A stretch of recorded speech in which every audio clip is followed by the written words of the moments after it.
Bienvenue à cette première édition de l'information de la semaine sur ESAE Télévision. Tout de suite, le sommaire.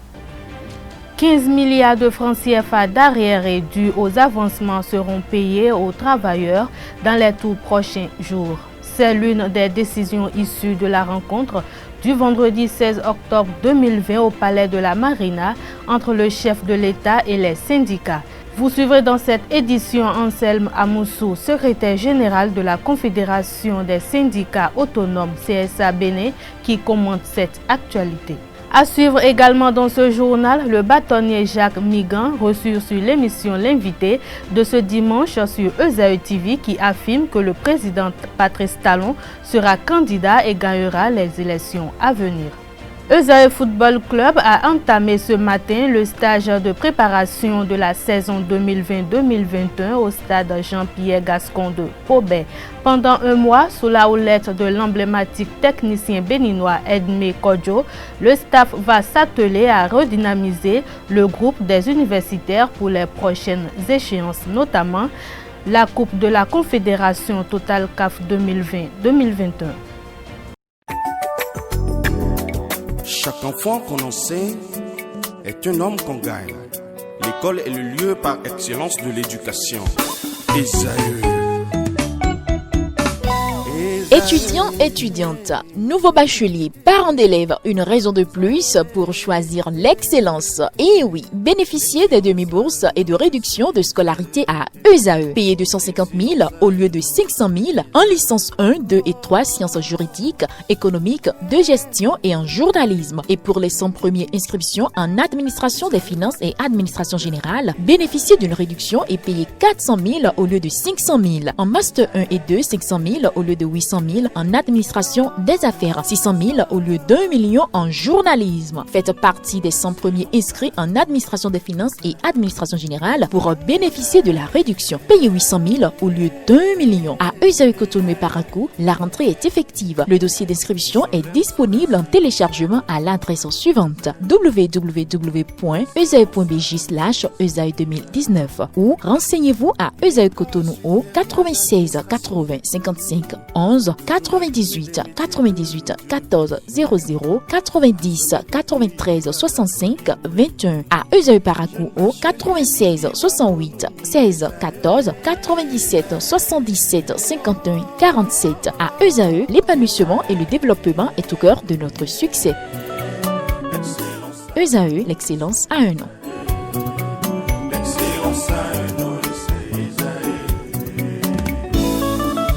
La rumba, c'est la musique des sages. Et ESAE, c'est l'école des sages.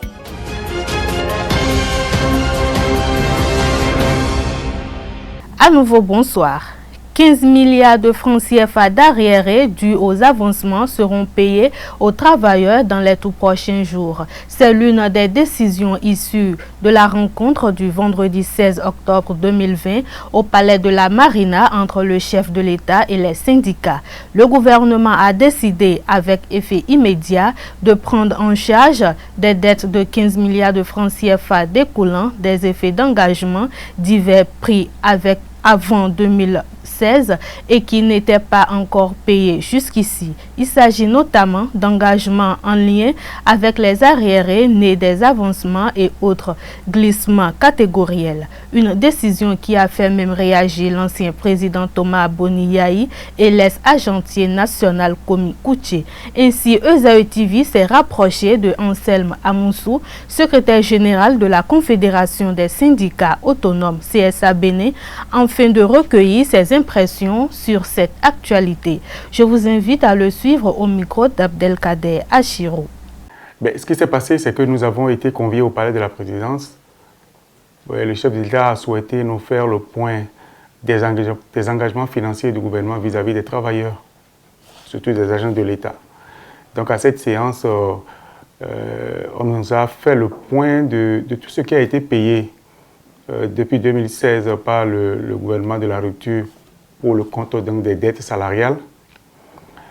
Et on avait quelques jours avant déjà été informé que depuis quelques mois, il est mis en place 1 milliard mensuel donc, pour apurer donc, les dettes des travailleurs. Mais la grande nouvelle à cette séance a été l'annonce par le chef de l'État du déblocage de 15 milliards de francs CFA pour prendre en compte une certaine catégorie de dettes salariales qui concerne beaucoup de travailleurs. Et donc voilà, en dehors de ce qui a déjà été fait pour les anciennes dettes, et aussi bien dans le secteur de la santé, dans l'enseignement que pour les retraités, nous attendons aujourd'hui, pour la fin de ce mois d'octobre, le paiement des dettes salariales à hauteur de 15 milliards. En tant qu'organisation sociale, nous avons apprécié. Écoutez, vous êtes en face de quelqu'un qui vous doit de l'argent et qui décide donc d'apurer entièrement une dette. Nous faisons qu'applaudir cette décision, surtout que nous avons insisté et il nous a été confirmé que cette annonce-là sera effective pour la fin du mois d'octobre. D'ici une semaine, les travailleurs devraient constater que leur dette salariale a été effectivement payée sur le salaire du mois d'octobre. Donc, nous apprécions d'autant plus que cette annonce est intervenue dans un contexte qui n'est pas un contexte de crise et de grève et de guéguerre. Je pense que c'est le dialogue qui a payé. C'est le dialogue qui a payé parce que cela fait suite à une récente audience que certaines confédérations ont eue avec le ministre des Finances et de l'Économie, à qui nous avons relayé les cris de détresse des travailleurs pour lui montrer que le milliard mensuel débloqué par le gouvernement n'était pas suffisant pour prendre vraiment en compte, pour impacter effectivement donc, les travailleurs sur le terrain par rapport à leurs dettes. Et donc, si le gouvernement entend nos doléances et décide de s'y pencher, on ne peut qu'être satisfait et espérer que le gouvernement ne va pas s'arrêter en si bon chemin sur cette nouvelle option qui est faite de faire jouer pleinement le dialogue social et la concertation pour régler les problèmes. Et pour moi, ce n'est pas une question importante, mais je vais vous dire ce qui a été présenté par le chef de l'État. Ce sont des dettes qui datent donc de la période avant 2016, qui datent d'actes pris avant 2016, mais dont les calculs ont été achevés, évalués, connus sur la période 2016-2020. C'est ce qu'on nous a expliqué. Mais pour moi, qui suis travailleur et qui attend le paiement de mon arriéré, je trouve que la polémique sur l'antériorité de la dette par rapport à 2016 ou pas est une polémique complètement vaine. Je vois des réactions à tour de bras, partout, des anciens qui réagissent, des nouveaux qui répondent, qui répliquent. Et je trouve que vraiment, on n'a pas besoin de ça. On n'a pas besoin de ça parce que avoir été au gouvernement, avoir été dans une gouvernance en tant que chef de l'État et laisser une dette n'est pas une situation anormale. Donc on ne peut même pas faire une polémique autour de ça. Nous savons, tout travailleur sait comment ça se passe, hein, les actes. On prend un acte aujourd'hui, vous avez droit à un acte d'avancement en 2020, l'acte paraît toujours après 2020, c'est-à-dire après la date d'effet. Et donc nous savons tous que lorsqu'un acte paraît, vous devez d'abord attendre de l'avoir en main avant de vous porter vers votre mandataire pour lui remettre l'acte afin qu'il fasse les calculs pour commencer donc à vous programmer. Donc, aucun gouvernement ne peut dire que je pars de la tête du pays sans avoir laissé un minimum de dette. Et donc, c'est dans l'ordre normal d'une gouvernance dans notre pays. Et pour ma part, je ne vais pas m'impliquer dans cette polémique. J'attends simplement la fin du mois d'octobre pour constater l'effectivité donc de cette annonce que le chef de l'État a faite au pays. Dans tous les cas, vous savez, les travailleurs sont dans l'attente. Beaucoup sont satisfaits déjà et seront certainement entièrement satisfaits si effectivement, à partir du 20, nous commençons à constater ça sur le fiche de paye. La probable candidature du président Patrice Talon à la présidentielle de 2021 fait couler beaucoup d'encre et de salive. Selon le bâtonnier Jacques Migan reçu sur l'émission L'invité de ce dimanche sur ESAE TV, il affirme que le président Talon sera candidat et gagnera les élections à venir. Je vous invite à suivre un extrait de l'émission. Quant à la gestion, si ce n'est pas lui qui est lui, ce que je ne crois pas, ça n'engage que moi, il continuera. Il n'y a pas d'arrêt dans la gestion d'un pays. Mais si ce n'est pas lui, il le fera avec le nouveau qui sera élu. Est-ce que vous êtes en train de nous annoncer que Patrice Talon est candidat à la présidentielle 2021? Écoutez, il vous souviendra, M. Kader, vous et moi, nous avions la suite dans les idées.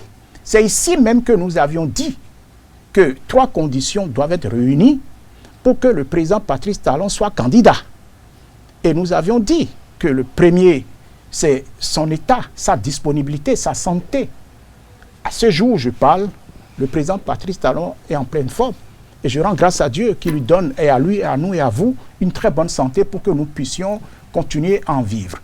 La deuxième condition, vous la connaissez, il faudrait que les réformes entreprises, les actions entreprises, les réalisations qui se font aient un impact positif, ce qui est le cas aujourd'hui. Et troisième condition, c'est l'environnement politique. Et nous le voyons, cet environnement, à travers ce qui se passe, surtout aujourd'hui, par rapport aux réformes entreprises en ce qui concerne le système partisan, la réforme du code électoral, ce qu'il avait boudé hier, tous courent maintenant pour l'utiliser afin de créer leur propre existence politique. C'est un succès, il faut le reconnaître. Et c'est ce que je disais tout à l'heure par rapport à ceux qui pensent que la démocratie a des problèmes. Si la démocratie avait des problèmes, ni restaurer l'espoir n'aurait jamais cherché à utiliser les tests combattus pour aller à la création de leur parti politique, encore moins les démocrates, encore moins Foscori.bene émergent. Donc c'est pour vous dire que si ces 3 conditions sont réunies, pourquoi pas? Mais il dit avoir déjà pris sa décision. Hier, il a dit, j'aviserai. Ensuite, il a posé les 3 conditions. Et lorsqu'il a accordé cette interview au journal, au magazine Jeune Afrique, il a dit, ma décision est prise. Mais je la réserve à mes compatriotes, au peuple béninois. Soyons patients. Soyons patients, il nous donnera. Moi, personnellement, si vous me posez la question, est-ce qu'il sera candidat? La réponse est oui. J'ai les éléments d'appréciation. On n'a pas besoin d'être un mathématicien ou encore un savant pour le savoir. Tous les créneaux sont là. Pourvu que Dieu lui prête serment et pourvu qu'il continue dans cette lancée, le peuple béninois, il n'y a pas cet endroit aujourd'hui, à moins que ceux qui ne veuillent pas, je dis bien à moins que ceux qui ne voudraient pas qu'il le soit pour des raisons personnelles, mais si c'est dans le cadre du développement du pays, sur le plan social, sur le plan énergétique, sur le plan de l'eau, sur le plan des infrastructures, sur le plan de l'éducation, sur le plan de la santé, chapeau. La situation des enseignants préinsérés n'est pas encore réglée. C'est le moins qu'on puisse dire après la rencontre du chef de l'État avec les responsables de cette centrale et confédération syndicale du vendredi dernier. Les concernés ont espéré que le premier magistrat réponde à leurs doléances confiées à ses hôtes du jour. Mais la fumée blanche espérée n'est sortie du palais de la Marina. Cet épisode n'a pas découragé les aspirants au métier d'enseignant qui ont analysé la situation et fait des propositions au micro de Carles Kitomi. Il faudrait que le chef de l'État puisse prendre ses responsabilités, que force reste à sa parole, que force reste à l'arrêté qui est toujours en vigueur, que les anciens préinsérés puissent être maintenus à leur poste, que les chefs d'établissement puissent faire le point des déficits, l'envoyer aux différentes directions départementales qui vont essayer de faire le point au ministère pour que ces déficits-là soient comblés par les enseignants préinsérés qui sont restés dans la base de données, dans l'ordre des tests. Il y en a qui ont été déployés l'année passée, qui n'ont pas pu trouver d'emploi du temps. On commence par ceux-là. On en vient maintenant à ceux qui ont passé le test de janvier, le test de mai, le test de août. Et si éventuellement, nous constatons toujours des déficits sur le terrain, on va faire appel à ceux qui ont passé le dernier test de juin pour pouvoir aller faire le travail sur le terrain. Je donne un exemple très simple. Si on doit exécuter les 30 heures, ça veut dire qu'il y aura plus de 6 000 préinsérés qui seront remerciés. Premièrement, dans la faisabilité sur le terrain, je prends l'exemple d'un professeur d'histoire géo qui doit exécuter 3 heures au premier cycle. Ça veut dire qu'il aura en tout et pour tout 10 classes. S'il doit exécuter 30 heures, il doit avoir 10 classes. Et avec les effectifs pléthoriques que nous avons dans le public, s'il a 70 apprenants dans sa classe et qu'il doit faire une évaluation pour rendre les copies en temps réel. Ça veut dire qu'il aura à corriger 70 copies fois 10. Ça fait 700 copies à corriger. Sans oublier que le cours se prépare depuis la maison. Il faut du temps pour faire des recherches, pour préparer le cours, venir dispenser le cours, faire les évaluations, les corriger, faire les remédiations qu'il faut. Ce professeur-là, je vous avoue qu'il ne pourra pas faire le travail. Il sera fatigué, il sera éreinté, il sera époumoné, pas fini, il va perdre sa vie. Il ne pourra pas, personne ne pourra exécuter ça. Et c'est un petit exemple là. Si nous prenons les professeurs de français, eux, ils combinent communication écrite et puis lecture. S'ils doivent exécuter aussi 30 heures, c'est 7 classes, 8 classes au minimum. Vous voyez, avec les effectifs que je viens de vous rappeler, il pourra faire le travail comment? Il ne pourra pas. Ce n'est pas faisable. Techniquement, ce n'est pas faisable. Mais c'est des intellectuels, des inspecteurs, des concepteurs, des psychopédagogues qui ont réfléchi et qui ont dit, mais exécutons 20 heures et 22 heures. Mais déjà avec l'exécution de 20 heures, 22 heures, là, le travail n'est pas encore facile. Mais on augmente de façon vertigineuse l'heure et on ramène ça à 30 heures. Donc, avec les exemples que je viens de vous donner, vous constatez aisément avec moi que le travail ne pourra pas se faire correctement comme cela se doit. Le professeur ne sera pas efficace. Il ne sera pas performant sur le terrain. Mais qu'est-ce que nous recherchons? Les réformes doivent contribuer à quoi? À l'efficacité, à la performance, à l'excellence. Mais si on applique ces 30 heures-là, ça veut dire qu'on a décidé sciemment de tourner dos à l'excellence que nous recherchons de tous nos voeux.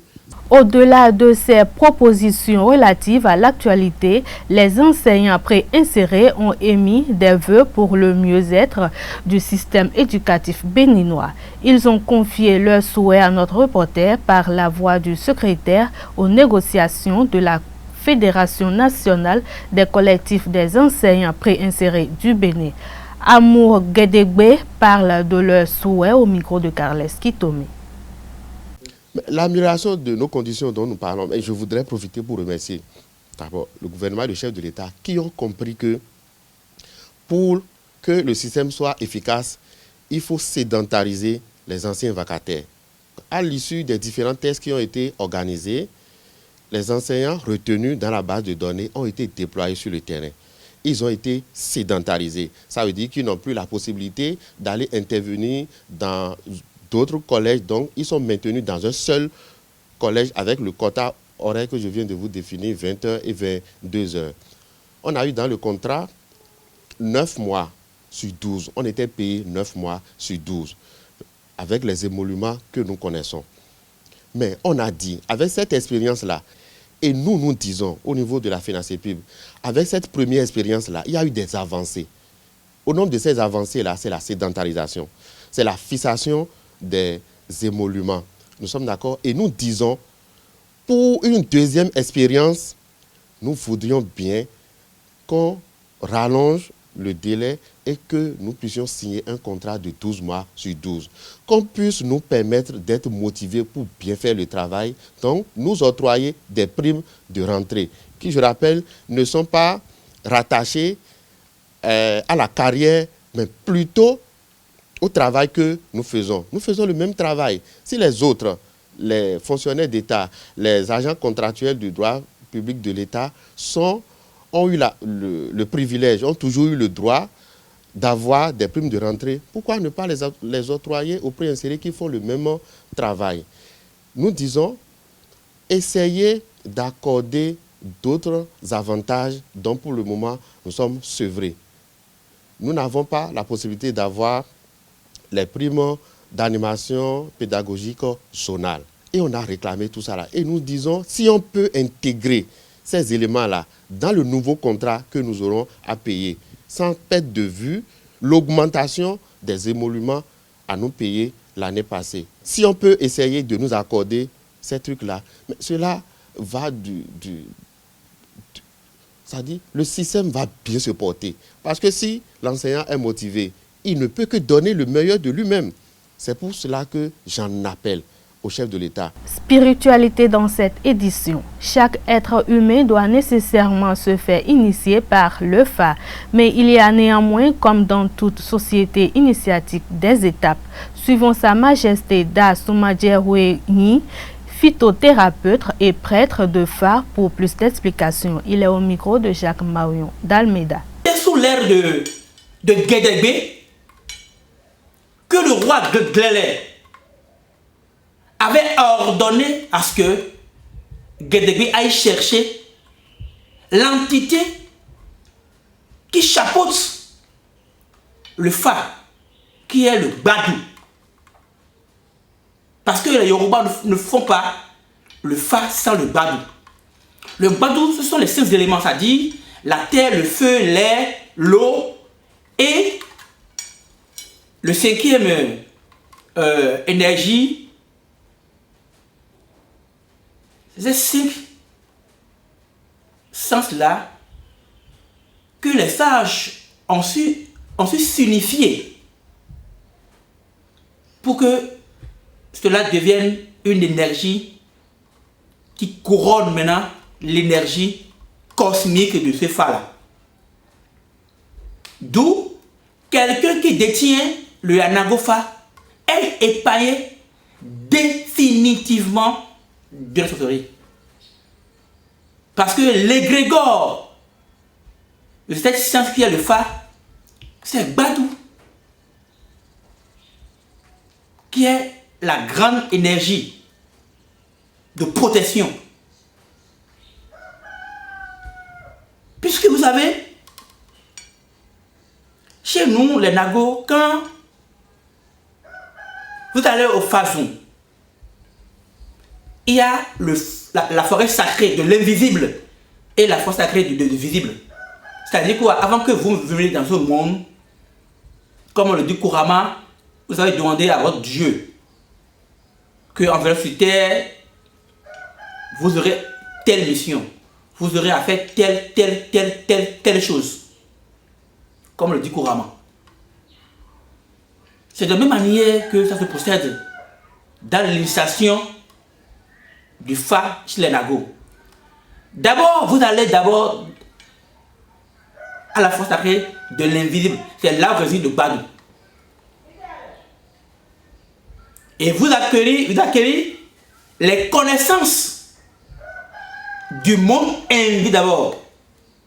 D'où vous demandez à votre Dieu, vous demandez aux énergies, aux entités invisibles, que en venant dans ce monde-là, vous voulez d'enfants, vous voulez construire, vous voulez de femmes, vous voulez d'abondance, de la prospérité, de la richesse, tout ce que vous voulez, vous demandez d'abord dans l'invisible. Maintenant, quand vous faites revenir dans le monde visible, ce que vous avez demandé à Dieu, aux entités, lesquelles vous sont vraiment destinés dans ce monde que vous vivez. La puissante chose que vous avez demandé, la nature et les énergies vous donnent ce qui revient de droit. En fond, on dit, Emi Badouzouan, mi bien moi l'oncer, bula mi ba bebo no fio mi na mo le, mi amo kwe mi amo je gan dagbe yon na la fia. Mi ama zo, mi ama su, mi ama si. Emi de mo do beto me don. Bon mi ka bebo nous. C'est là où on s'assoit. Ce qu'on appelle nous le zoom. Le zoom. Quand on a dit que zoom dit, nous avons bien le badou bon don. Nous avons des benaoué à la monfi. À présent, la page sport pour mettre un terme à cette édition. Esaïe Football Club a entamé ce matin le stage de préparation de la saison 2020-2021 au stade Jean-Pierre Gascon de Pobet. Pendant un mois, sous la houlette de l'emblématique technicien béninois Edmé Kodjo, le staff va s'atteler à redynamiser le groupe des universitaires pour les prochaines échéances, notamment la Coupe de la Confédération Total CAF 2020-2021. La première phase regroupe les anciens joueurs et ceux désirant évoluer au sein de l'équipe.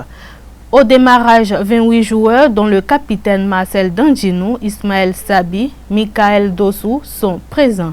Après la prise de contact avec le groupe dans la matinée et quelques activités en atelier, l'ancien sélectionneur des Écureuils est entré l'après-midi dans la phase active de la préparation lors de la deuxième séance. Conservation de balles avec 2 touches maximum, travail tactique et le coach Edmé a souligné l'importance de la communication dans la construction du jeu. L'état d'esprit est irréprochable au sein du groupe, révèle le capitaine Marcel Danginou. Suivez ses impressions. Ouais, je pense que pour le moment tout va bien. Tout va bien, c'est vrai, on a passé beaucoup de temps à la maison.